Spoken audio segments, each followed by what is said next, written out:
For number 3, we're kicking a ball in the air, and we're going to figure out how many seconds it was in the air and the maximum height of the ball in the air. I'm going to draw a very quick little sketch to show you what this is going to look like. If this is my coordinate plane, my X and my Y axis, when we kick the ball is going to be kicked in the air. It's going to go to a maximum height and land. Problem is, we're going to get a example in Math World. We're going to get an example like this. This point right here is where it gets kicked. This is time is 0, and then it's going to hit a maximum at the very, very top, and then it is going to hit ground again here. Maximum, and then it's going to hit the second minimum when it hits the ground. It cannot go past those points. So we want to, how many seconds the ball's in the air are these X values. What's the farthest X value? The maximum is the highest it goes. That's the maximum or largest Y value. So we're going to use a calculator for this. This one we're going to figure out in a second is kind of in between points. I'm going to show it to you a little bit in the table, and I'm going to show it to you in the graph, how to use the graph to do some calculating. Again, table is always preferable because the table will give you exact answers a lot easier, but it doesn't always work because of this trying to figure out what step it is. I'm going to reset this table set to 0 and 1, and I'm going to actually turn off my stat plot because I don't need these points in here anymore. And I'm going to go to Y1, clear this out, and I'm going to put my new equation here. It just gives us the equation. We do not have to figure it out. So that's going to be negative 16x. We do not put t in. We always put x in the calculator. Squared, and that's that key right here. Just tap squared after the x. And then we do plus 88x. That's it. There's no constant at the end, no y-intercept at the end. We're done. Once we've done that, we can go ahead and look at the table. We know what the graph's going to look like, and I don't like looking at the graph unless I have to. Oh, there's a graph. So there's a graph that has the same scale as last time. You can mess with that if you want to. We don't really have to. So let's look at the table. Again, I would prefer to get my answers from the table if possible. But when I'm looking at this, my answer for seconds, that's the x value, that left and right, is somewhere between 5 and 6. I don't know where it is between 5 and 6. So let's just hope maybe like it's 5.5. So let's change my step to 5.5 and see what happens. Blue table set, and let's make that step 0.5. That way when I look at my table, it's increasing by half each time.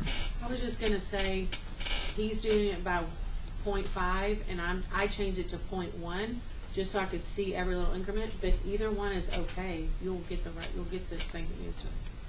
It's just kind of how you want to do it. And so we actually find it. We actually find 0.5 right here because that's where it hits the ground. The ball is coming down, hits 0, hits the ground, and then it can't go negative because it hits the ground. That's this point right there. So it took 5.5 seconds for it to hit the ground again. This is going to be 5.5 seconds. So it looks something like 1, 2, 3, 4, 5, and then boom, it hits the ground. Now part B says what is the maximum height of the ball?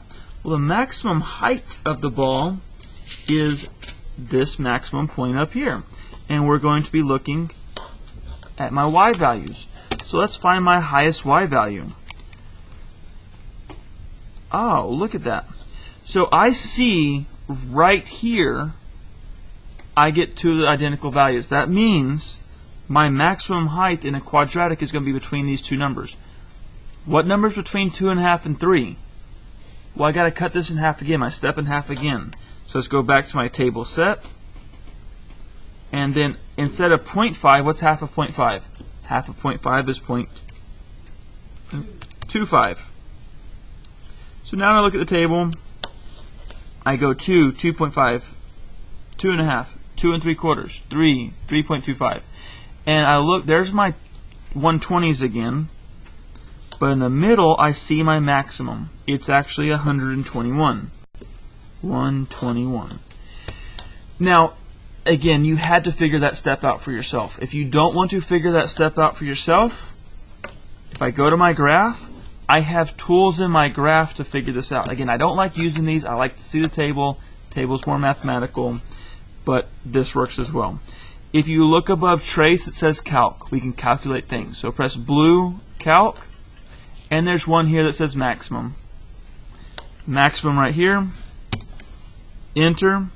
And you get this little spider ball thingy here. And you move the spider ball thingy, it says left bound. All you have to do is here left. I want it to the left of my maximum. Spider ball's to the left of the maximum. Press enter. Then it changes to right bound. You should just hear right bound. And you want to move it to the right of the maximum. I don't care how far it is as long as there's only one maximum in the middle. Press enter. Then it says to guess. No one cares what your guess is. Just press enter again. There's my maximum. My maximum, there's that 7 3/4 again. Kind of weird number there. But again, I get my 121. That was my maximum, 121. Did you do trace? To do the spider ball? No, to do the spider ball, it is not trace. You're going to go to the where it says trace. You do blue trace and do the calculate. Oh, okay. And then it says maximum here. And then it says left and right. Simply move to the left with the spider ball, move to the right with the spider ball, and then no one cares about your guess, and it's going to give you those values. Did you do it tomorrow? Mm-hmm. Did you do it with your toenails? Because your hands are on your head. You said you were putting it in the calculator.